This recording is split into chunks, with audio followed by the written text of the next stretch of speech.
Hey everyone, Eileen Rivera here for Twit.tv, and before you buy, today I have an ultra cheap Android tablet. This one is called the Lenovo A1 IdeaPad Tablet. Cheap, $199. It really puts it on par with the Kindle Fire and the Nook tablet that's out today. Let me show you what is going on with this. This is a 7-inch display, has a really nice curved bezel, so it feels really good in the hands when you hold it. This has an LED display.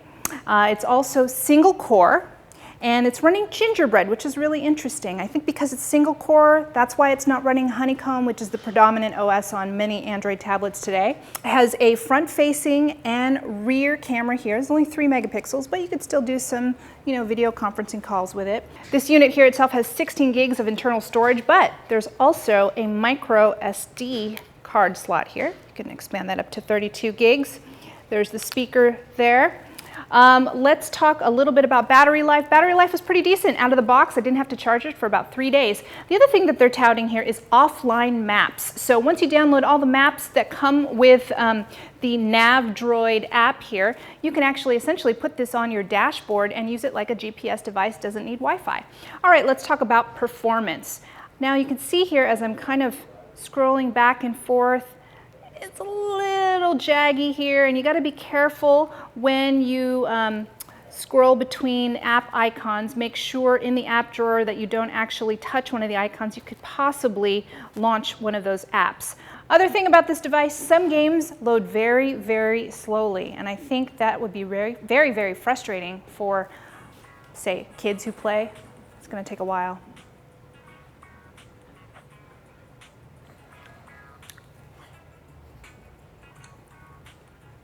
It's a really good game. I want to show you, but it's taking a while.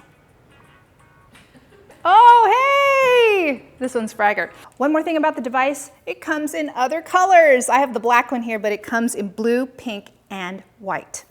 Okay, let's talk pros and cons. Price, $199, again, on par with the Kindle Fire and the Nook tablet, and it has more content because you can get the Android marketplace. You're not locked down to one kind of particular OS like Amazon is. But I have to say some of the experience is just kind of meh. I actually like the sophisticated experience of the Kindle Fire, and in some ways the reading experience on the Nook tablet a little bit better. And offline maps is actually a really nice feature to this. Some of the cons. Hearing conflicting reports, but apparently this might not be upgradable from Gingerbread, which is what it's running right now. And also, if you notice, some of the apps and widgets don't scale very well on the 7-inch device.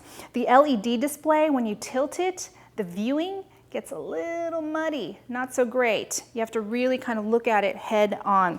And also the touch sensitivity. Some of it just doesn't work very well. My solution was to actually run another launcher called Go Launcher X, and it worked a little bit more seamlessly.